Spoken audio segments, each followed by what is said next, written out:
तीन तिगाड़ा काम बिगाड़ा। तीन बहुओं के रवैये से सासू माँ बहुत परेशान थी। दरअसल बात ये थी कि तीनों बहुओं में किसी बात को लेकर अनबन हो गई थी।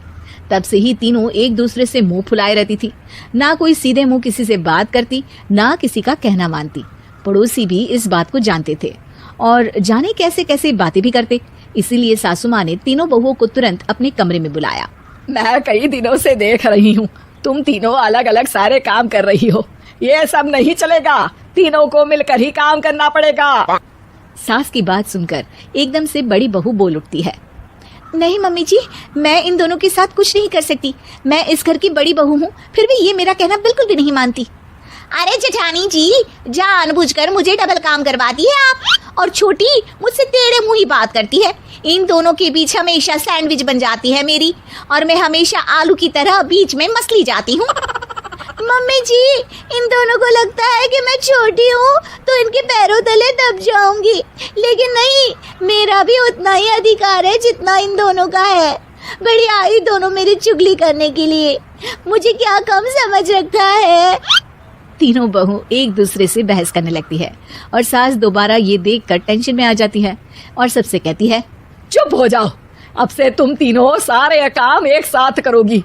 आंख बंद करके एक दूसरे की बात सुनोगी।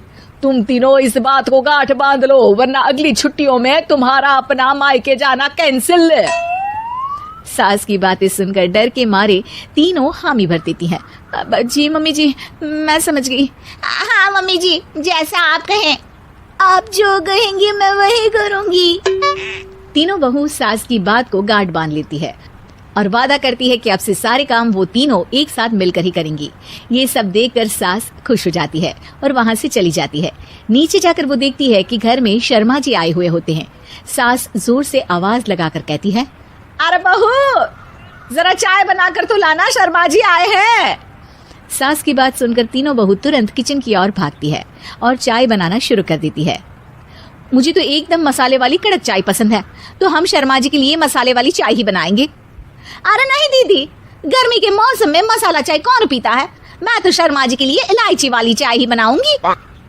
ये कैसी बात कर रही हैं आप दोनों। मेरी मम्मी ने सिखाया है कि मेहमान को ज्यादा दूध और शक्कर वाली चाय देनी चाहिए, वरना वो घर वालों को कंजूस समझते हैं। तो मैं तो शर्मा जी को ऐसी ही चाय दूंगी। तीनों बहुएं अपने अपने तरीके से चाय में शक्कर, मसाला, पत्ती सब डाल देती है। उबलने के बाद तीनों मिलकर चाय बाहर लेकर जाती है और शर्मा जी और सासू माँ को देती हैं।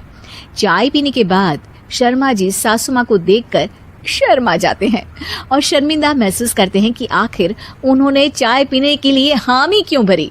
सासू माँ भी चाय पीना शुरू करती है और कहती हैं, अरे बहू, ये कैसी चाय बनाई है? चाय है या मीठे दूध की बासुंदी?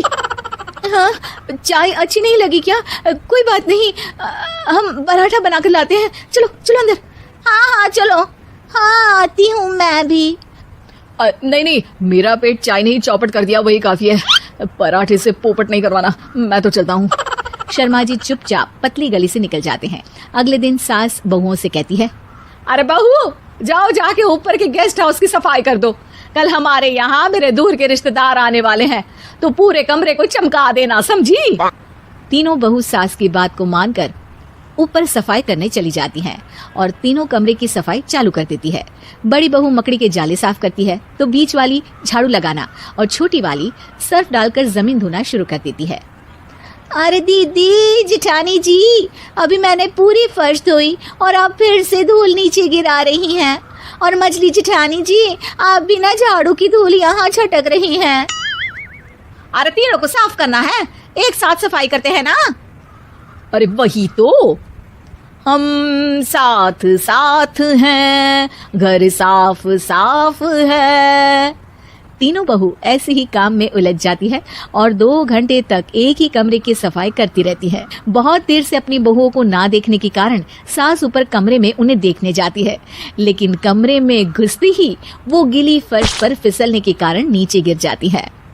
ओरी मोरी मैया, हड्डी मरोड़ के रख दी। आए, मेरी तो कमर ही टूट गई रे। तीनों बहुएं सास को उठाती हैं और बिस्तर पर सुला देती है। अरे मेरे हाथ पैर दर्द कर रहे हैं, दबा दो, आराम मिलेगा। हाँ जी माँ जी। अरे जी माँ जी, जी माँ जी। और तीनों बहुएं एक साथ सास के हाथ को दबाना शुरू कर देती हैं। माँ की तो चीख ही निकल जाती है और नतीजा ये होता है कि सास के बचे हुए शरीर में भी दर्द उठ जाता है। हाय राम, ये क्या कर दिया तुम तीनों ने। अरे मेरी तो किस्मत ही फूटी है कि तुम जैसी बहुएं मुझे मिली। हे भगवान, पूरे शरीर में दर्द बढ़ गया है। अब तो पता नहीं कि चल भी पाऊंगी या नहीं। माफ करो, मुझे गलती हो गई मुझसे कि तुम तीनों को एक साथ काम करने के लिए बोला। सोचा था तीनों मिलके अच्छे से काम करेगी, लेकिन बड़े बुजुर्ग सही कहते थे कि 3 तिगाड़ा काम बिगाड़ा। तुम लोगों ने ये बात ना आज साबित करके दिखा दी। तुम तीनों को तो समझाना यानी मानो भैंस के आगे भी न बजाना है। तुम्हें अकेले अकेले काम करना है ना, तो अब से तुम अकेले ही अपना अपना काम करो। तीनों बहुएं वहां से जाने लगती है। अरे कहाँ जा रही हो? आप ही ने तो कहा कि अपना अपना काम करो, तो मुझे मुल्तानी मिट्टी लगानी है। अरे मुझे भी तो नेल पॉलिश लगानी है। मुझे ना मेहंदी लगानी है। सास अपना सर पीट लेती है और कहती है, अरे मुझे भी लगाना है कुछ। क्या माँ जी? क्या माँ जी? क्या माँ जी? तुम्हारे घर वालों को फोन तुम्हारी हरकतें बताने के लिए।